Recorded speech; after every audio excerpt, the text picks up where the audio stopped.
या व्हिडिओच्या माध्यमातून आम्ही शिवसेनेच्या आमदारांच्या अपात्रतेबाबत शिंदे गटाने पुन्हा उच्च न्यायालयात धाव घेतलेला आहे त्याबद्दल माहिती देणार आहोत।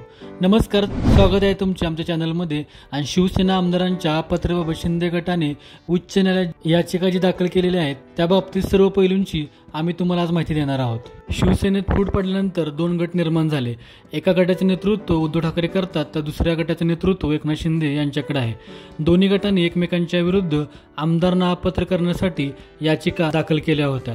या याचिका विधानसभा अध्यक्ष राहुल नार्वेकर यांच्याकडे केल्या होत्या, पण राहुल नार्वेकर यांनी दोन्ही गटांना पात्र ठरवले, तसेच कोणत्याही गटाला पात्र ठरवले नाही। या विधानसभा अध्यक्ष राहुल नार्वेकर यांच्या निर्णयानंतर शिवसेना उद्धव बाळासाहेब ठाकरे यांच्या गटातर्फे सुप्रीम कोर्टात याचिका दाखल करण्यात आली, तर शिवसेना म्हणजे एकनाथ शिंदे यांच्या गटाकडून उच्च न्यायालयात याचिका दाखल करण्यात आली।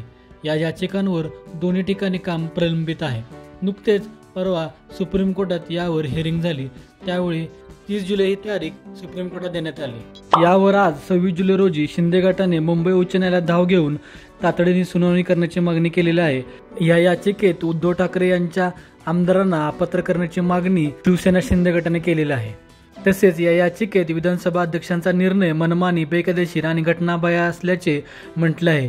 ठाकरे गटाच्या आमदारांनी स्वइच्छेने पक्ष सोडला होता, ज्याची सभापतींनी दखल घेतली नाही, असे हे याचिकेत नमूद करण्यात आलेले आहे। या याचिकेवर तातडीने सुनावणी घेण्यास उद्धव ठाकरे गटाचे वकील यांनी याला विरोध केला। तसेच 7 महिन्यानंतर अचानक तातडीची सुनावणीची गरज का पडली असा सवालही केला। आता या सुनावणीवर न्यायमूर्ती अतुल चांदोरकर यांच्या अध्यक्षतेखालील खंडपीठासमोर 6 ऑगस्ट रोजी सुनावणी होणार आहे। तसेच 6 ऑगस्ट रोजी सुनावणीमध्ये काय होते हे बघणे खूप महत्त्वपूर्ण आहे। शिवसेना आमदारांच्या अपात्रतेच्या प्रकरणी शिंदे गटाने मुंबई उच्च न्यायालयात धाव घेणे हे एक महत्त्वाचे पाऊल आहे।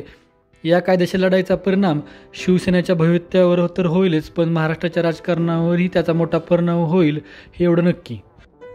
अशाच नवनवीन माहितीसाठी आमच्या चॅनलला सबस्क्राईब करायला विसरू नका।